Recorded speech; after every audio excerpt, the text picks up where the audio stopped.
감귤 수확 첫 타자인 극조생 감귤이 본격적으로 출하가 이루어지고 있습니다. 지난 여름 폭염으로 감귤 껍질이 터지는 열과 피해에 이어 이번에는 수확철에 잦은 비날씨로 귤이 썩는 부패과가 늘고 있습니다. 이소현 기자입니다. 노랗게 익어가는 감귤밭. 모처럼 가을 햇살이 비추자 수확의 손길이 바빠집니다. 감귤 품종 가운데 가장 먼저 출하하는 극조생입니다. 하지만 바닥 곳곳에 썩은 귤들이 나뒹굽니다. 잦은 비날씨로 수확 시기가 늦어지면서 이처럼 열매가 나무에서 썩거나 유통 과정에서도 부패하는 경우가 늘고 있습니다. 농가에서는 지난해보다 20-30%가량 부패가가 늘었다고 말합니다. 수확하려고 그러면 비 오고 다시 2-3일 있다가 수확하려고 그러면 비 오고 해서 지금 수확 시기가 늦어짐에 따라 가지고 부패가도 생기고 또 부끄러운 부피가도 생기고 해서 농가 입장에서는 여러 가지 좀 애로가 있습니다. 원인은 고온다습한 날씨 영향 때문. 이달 들어 22일까지 비가 온 날은 12.5일로 지난해보다 6.5일 많았고 강수량도 81.4mm로 52.6mm의 비가 더 내렸습니다. 또 10월 평균 기온도 21.6도로 지난해보다 2.1도 높아 부패가 현상이 가속화되고 있습니다. 상품성이 떨어지다 보니 전국 도매 시장들의 10월 평균 가격은 5kg 상자 기준 9,195원으로 지난해 같은 기간보다 447원 떨어졌습니다. 부패가들이 많이 생겨서 지금 문제가 되고 있고 앞으로는 이제 또 나무 자체에서 이제 부패가가 발생될 수 있기 때문에 더 문제가 심각해 갈 거잖아요. 다음 주에도 다시 비가 예보돼 농민들의 걱정이 커지고 있는 상황. 제주도는 일시적인 현상이라며 부패가 문제는 모두 해소됐다고 밝혔습니다. MBC 뉴스 이소연입니다. 제주 남방 큰돌고래 서식지가 해양생물보호구역으로 지정됩니다. 해양수산부는 멸종위기종인 남방 큰돌고래 서식지 보호를 위해 해양수산발전심의위원회 심의를 거쳐 오는 12월쯤 제주시 구자읍 김영리 7.06제곱킬로미터 해역과 서귀포시 대정읍 신도리 2.36제곱킬로미터를 해양생물보호구역으로 지정할 예정이라고 밝혔습니다. 두 곳이 각각 국내에서 세 번째, 네 번째 해양생물보호구역으로 지정되면 해안과 가까운 바다에서 개발 행위가 제한되는 등 지역관리위원회를 구성해 보호 활동을 진행해야 합니다.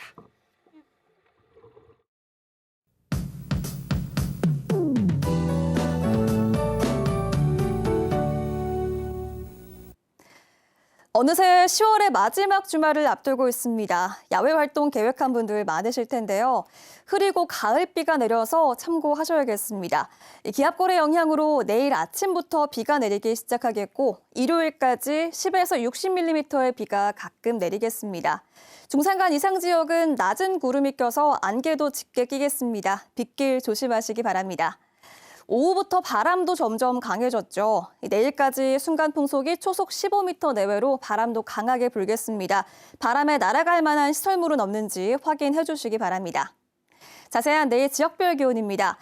비가 내리지만 온화하고 습한 동풍이 유입되면서 평년보다 포근하겠습니다. 내일 아침 오늘보다 2도가량 높게 시작하겠는데요. 해안 지역은 21도, 산간 지역은 16도로 시작하겠습니다. 내일 낮 최고 기온은 오늘과 비슷하겠습니다.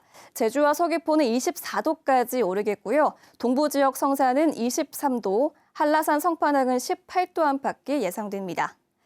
주말에 항해하거나 조업하는 선박은 유의하셔야겠습니다.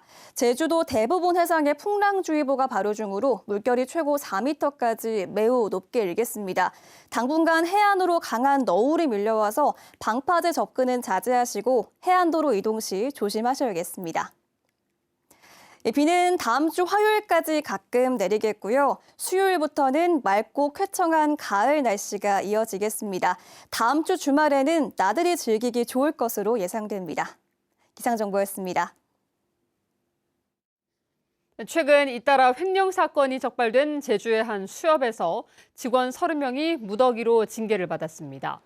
해당 수협에 따르면 최근 직원 3명의 횡령 사건이 발생해 상임이사 등 30명에게 관리 감독을 제대로 하지 않았다는 이유로 감봉과 정직 등 징계 처분이 내려졌습니다.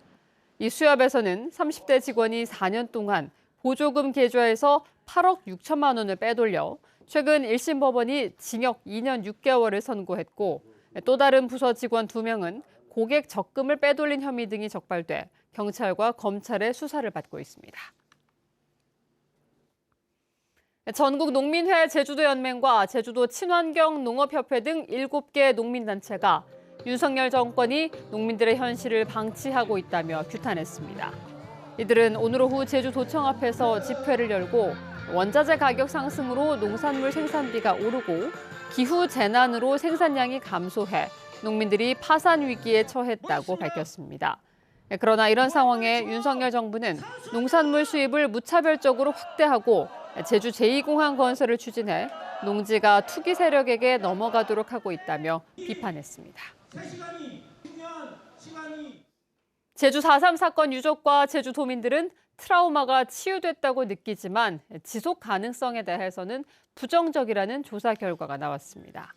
박명림 연세대 교수 연구팀은 제주 4.3 평화포럼에서 4.3 유족 500명과 일반 도민 500명을 조사한 결과 기억과 기념, 문화와 학술 등 치유 영역을 가장 긍정적으로 평가했다고 밝혔습니다. 반면 복지와 민주주의, 제도화 등 지속 가능성은 부정적으로 평가했는데 특히 유족 2, 3세대의 복지에 대한 평가가 가장 부정적이었습니다. 제주경찰청의 민생치안부서를 자치경찰로 통합해야 한다는 주장이 제기됐습니다.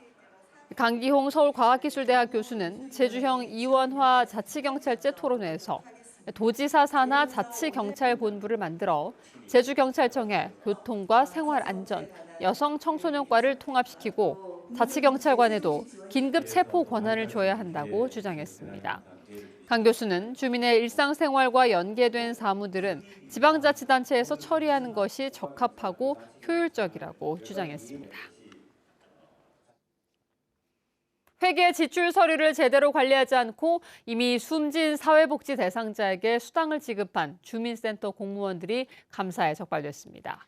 제주도 감사위원회에 따르면 제주시의 한 주민센터 회계 담당자는 공사 계약과 발주 서류 등 지출 증빙 서류 107건 가운데 69건을 누락하고 감사 시작일까지 서류를 인계하라는 요구에도 응하지 않는 등 회계 기록물을 은닉했습니다. 또 다른 주민센터에서는 사망과 다른 시도 전출 등으로 사회복지 수당 지급 요건이 안 되는 185명에게 500만 원의 수당을 지급했습니다. 도감사위는 모두 24명에 대한 신분상 조치와 817만 원의 재정상 조치를 요구했습니다. 묘산봉 관광단지가 토지 일부를 매각하려던 계획을 취소했습니다. 사업자인 JJ 한라는 제주도 개발사업심의위원회에 전체 부지 420만 제곱미터 가운데 콘도와 호텔 부지 30만 제곱미터를 매각하는 개발사업 변경 안건 상정을 취소해달라고 요청했습니다. 뉴스데스크 제주였습니다. 고맙습니다.